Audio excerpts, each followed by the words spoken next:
في وضعنا يتحمل ماذا يجب أن یەکێتی نیشتیمانی کوردستان 41 ساڵ تەمەن و دەیان کێشەی ناوخۆیی و چەند هەوڵێکی جیابوونەوەش بەشێکن لە مێژۆکەی کۆنترینیان 37 ساڵ پێش ئێستا و نوێترینیشیان ڕۆژی یەکی مانگی ڕابردوو بوو. ساڵی 1975 یەکێتی کە دامەزرا چەتری فراوانی هەر سێ ڕێکخراوی کۆمەڵی ڕەنجدەران و بەزوتنەوەی سۆسیالیستی و یەکێتی شۆڕژگێڕان بوو.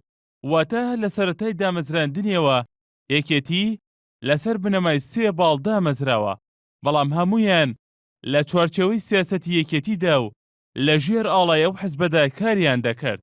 لە ساڵی 1975ەوە تا ئێستا 4 جار جیابوونەوە لە ناو یەکێتیدا دروست بووە. تەنها 4 ساڵ دوای دامەزراندنی و لە نەورۆزی ساڵی 1979دا بەشێک لە باڵی بزوتنەوەی سۆسیالیست جیابووە و حەزبی سۆسیالیستیان دامەزراند. ساڵی 1985ش جارێکی دیکە جیابوونەوە لە ناویەکەتیدا ڕوویدا و مەلابەختیار و ژمارەیەک سەرکردەی دیکەی ناویەکەتی جیابوونەوە و ئاڵای شۆڕشیان دروست کرد. دوای کۆنگرەی دووەم یەکێتیش لە ساڵی 2001 جارێکی دیکە کێشە ناوخۆیەکانی یەکێتی سەریان هەڵدایەوە و لە ساڵی 2004دا ڕەوتی ڕیفۆرم بۆ چاکسازی لە حیزبەکەدا بە سەرۆکایەتی نەوشیروان مستەفا ڕاگەیەنرا، بەڵام ناکۆکەکان بەردەوام بوون و کێشە ناوخۆیەکان چارەسەر نەکران.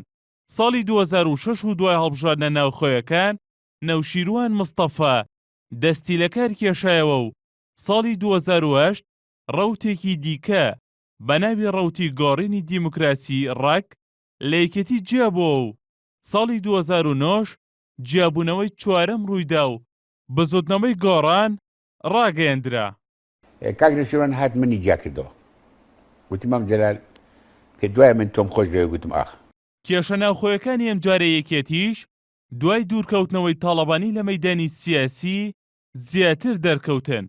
ناکۆکەکان لەسەر پرسەکان گەیشتە ئاستێک دوای 41 ساڵ لە تەمەنی حیزبەکە ڕۆژی یەکی مانگی ڕابردوو کۆسەر ڕەسوڵ و بەرەم ساڵح جێگرانی سکرتێری گشتی ڕەوتێکیان بە ناوی ناوەندی بڕیاری یەکێتیەوە ڕاگەیاند کە باڵەکەی دیکە دانی پێدا نانێت.